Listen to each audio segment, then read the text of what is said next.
All right, guys.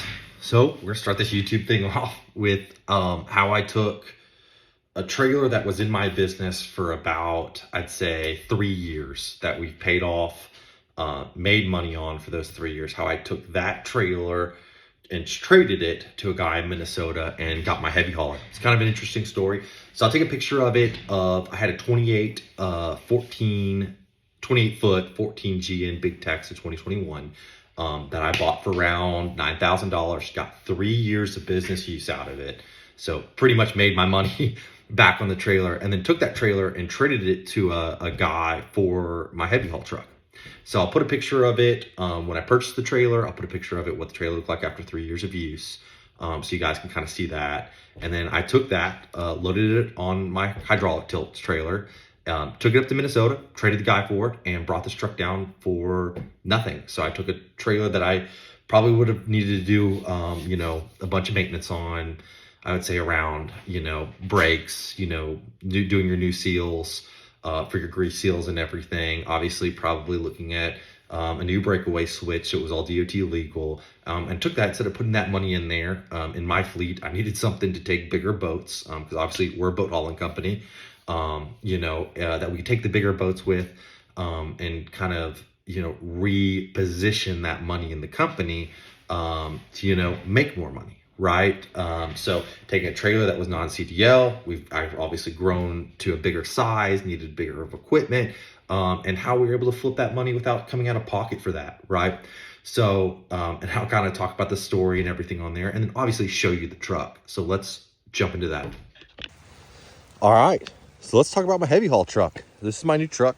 This is going to be for most, I guess, my boat hauler. I'm also trying to look for a trailer that we can attach to it to take multi-boats from the factories. But, I got a really good deal on this. Now we've got two, I think they're 100s, 110s. I mean, I'm sure you guys will correct me. We've got stacks. We've got a load light bar. Obviously got gooseneck. I think these are like roll-off fenders for like roll-off trucks, but they're super cool. Got the mud flaps on them, lights and everything. I had a trailer incident, so I have to get 2 new brackets over there. But pretty set up so I can have the light on, kind of help loading. I got a 7-way up front, 7-way on rear. Both tanks are brand new cinders, everything in it. It did have a cab on it for a sleeper. The owner I bought it off of took it off, which is fine on there. Now it is upgraded to 22.5s. This is a 95 International 4700 LP, so the low pro on there.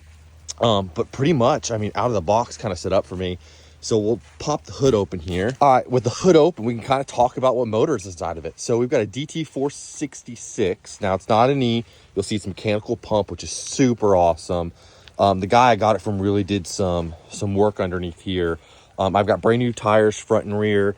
Now, this motor is turbocharged, so we've got a turbo on there, and people would call this like the Detroit Series 40 basically. So really love this truck. I've gotten to drive it, and we'll kind of go on the inside. I'll give it a start and let you guys kind of see what it sounds like with the. Now when we get inside the truck, got some cool features. Previously put a phone mount. We've got a newer radio on it.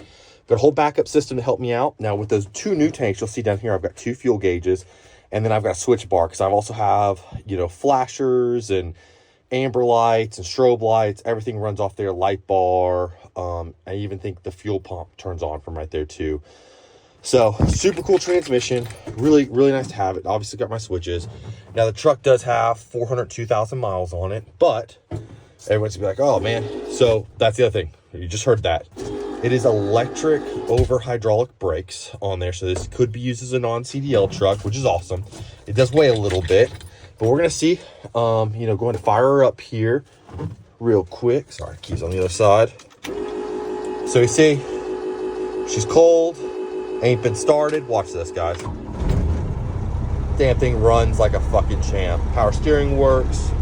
Already got my brake controller set up down here. You can see not connected mode. Got high idle switch. I do have an air compressor that builds up right here, so I've got my air. AC works, even that. The guy I bought this from really did a lot from this truck. And as you can see, even for my tablets and stuff for my ELD, you'll be able to mount up there. It'll be great. You know, it would be nice to have the sleeper, but you know, a lot of times I do stay in hotels, so kind of makes sense. But I'll give you guys kind of a listen from the outside too. All right, so one of the other cool things about this truck is when you go on there to that bottom switch panel we talked about, you can flip it over, and I noticed I said fuel pump. No, the fuel pump doesn't run off these tanks. It's got a mechanical, kind of like a P pump on that, basically Series 40. But if you come down here, and we've got to fill other trucks up here at the lot, I actually have a GPI pump with a GPI auto shut off, GPI handle, and about a 10, 15 foot hose. I've not taken out to really measure it. That goes off to both the tanks. So both the tanks are connected together, but they're also connected to that GPI pump. So here at the lot, I can fill up other pieces of equipment, which is super, super nice. So like if I want to fill that truck up, just fill it up off of that, right? So here we also kind of use it as like kind of a sitting fuel station. But that's kind of one of the last cool features about this truck, and that's what the previous owner put in. So again, super love this truck. We're waiting to get it decaled up. I did get this fender kind of replaced here because there was a little bit of damage to it, which wasn't super hard. But if anybody knows of a sleeper cab, let me know, because obviously I want to put it back on here. All right, guys, peace. And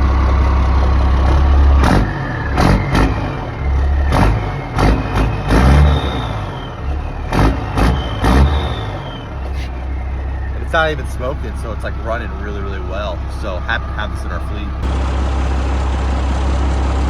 For the outside, sounds really, really good.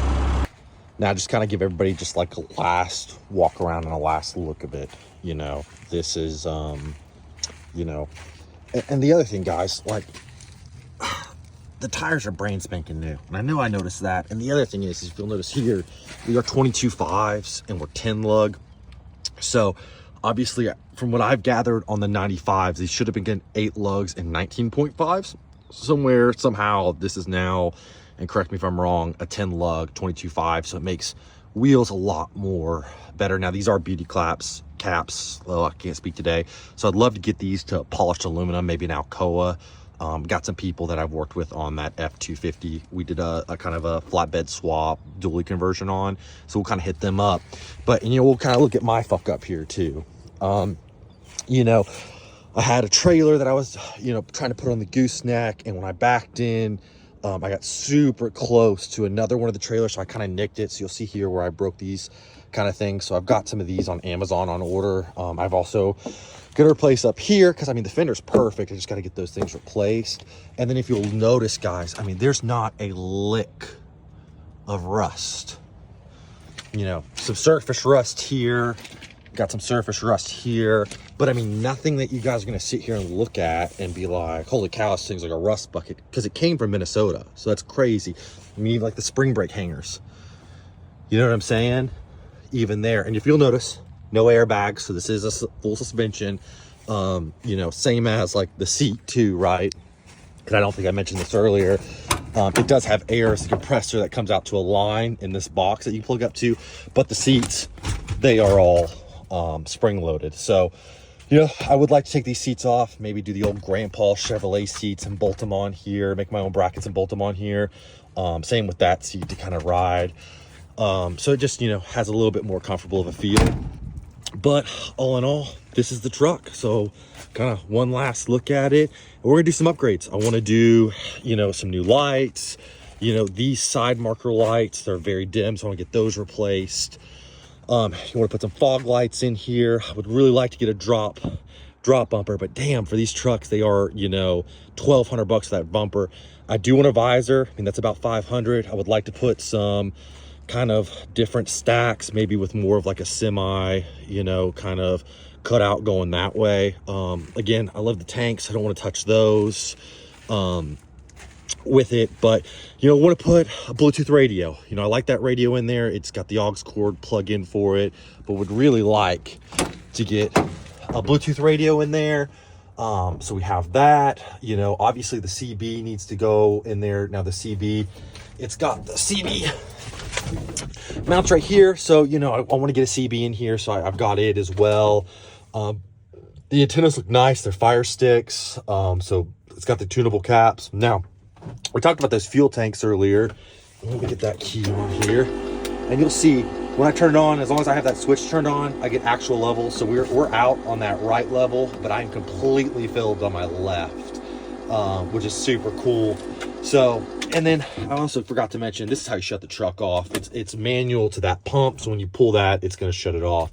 But I mean, even like you can see here, we've got the Spicer, 6 plus a reverse and a low, you know, some people call it 8-speed, you know, and then that e-brake, which is crazy. It works. It's actually driveline driven e-brake. So that e-brake is that brake right there, and it like all works. So when I got this truck, I feel like I got a really good deal, got all my use out of that other trailer, and then was able to get this. Now I'm eventually going to pair this with this. Now this whole different story. I'll kind of do a video over this, but these combined, I should be able to take 20,000 plus boat onto this, and this is a 35-foot boat hauler.